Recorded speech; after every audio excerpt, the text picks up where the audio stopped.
북한이 도발 수위를 높였던 거는 내부 결속 목적이 가장 컸던 것 같고요. 그 외에 이제 약한 고리인 한국에 대한 한국을 얕봐서 한 것이죠. 그런 것이 있고, 그 다음에 대미 메시지를 보내는데 한국을 두들겨서 미국의 메시지를 보내는 그런 식으로 작동을 했던 것 같습니다.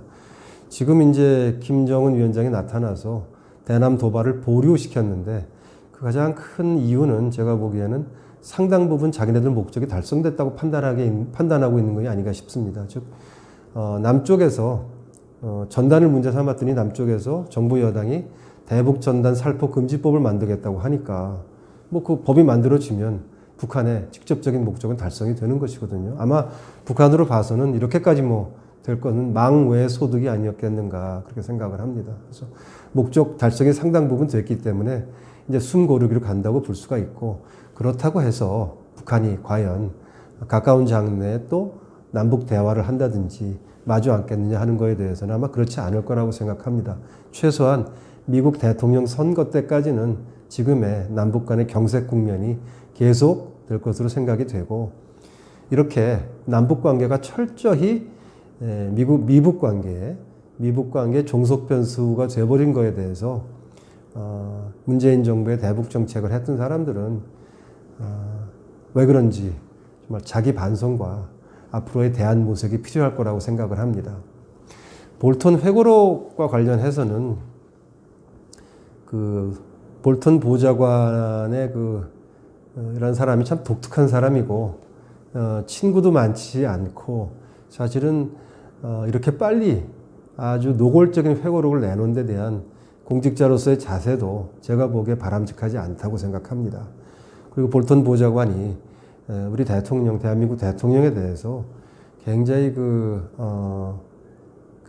나쁜 표현으로 지칭을 한 거에 대해서 대한민국 국민의 한 사람으로서 저로서도 마음이 불편합니다. 하지만 볼턴 보좌관의 개인적인 문제점과는 무관하게 볼턴 회고록이 보여주는 어떤 외교 안보의 문제점에 대해서는 저희가 철저히 따져봐야 될 것이라고 생각합니다. 특히 가장 문제가 한미 간의 동맹, 또 한미 간의 대북 공조, 특히 미북 간의 정상회담이 벌어지고 있는 이런 상황에서의 한미 공조가 심각하게 훼손되고 손상됐구나 하는 그런 메시지가 그 책에 담겨 있습니다. 구체적인 어떤 설명이나 어떤 표현은 뭐 볼턴 보좌관의 몫이라고 이렇게 내버려 두더라도 그 전체적인 흐름이 한미 간의 관계가 원활하지 않고 신뢰가 많이 손상됐다고 하는 걸 잘 보여주고 있어요. 그래서 미북 정상회담을 할 때 우리가 거기 참여해서 남북미 정상회담을 하자고 집요하게 요구했다고 볼턴 보좌관 책에 되어 있는데, 북한뿐 아니라 미국도 우리를 도와주지 않았다 라고 나오거든요. 사실 한미 공조가 이쯤 되면은 심각한 문제가 생긴 것입니다. 정부 여당에서는 볼턴이라는 사람의 문제점을 지적하는 것은 뭐 제가 상당 부분 동의할 부분도 있어요. 하지만 볼턴에 대한 문제 제기에 끝나지 말고 왜 이런 한미 공조 시스템이 이렇게 훼손됐는지에 대해서 진솔한 반성과 또 개선하려는 노력이 필요할 거라고 생각을 합니다.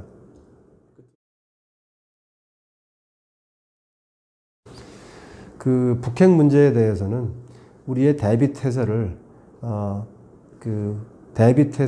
갖추기 위해서 이미 한국형 3축 체계라는 것이 나와 있는데, 그 완성도도 높이고 그 다음에 속도도 높여서 하루빨리 한국형 3축 체계를 가동시켜야 될 것으로 생각이 되고요. 그 다음에 미국의 한국에 대한 해구산을 실제로 이 해구산이 시행될 것이라고 하는 그런 실행력을 강화해서 김정은으로 하여금 만에 하나라도 한국에 대해서 핵무기를 쓸 생각 자체를 못하도록 저희가 강화시켜야 될 것이라고 생각합니다.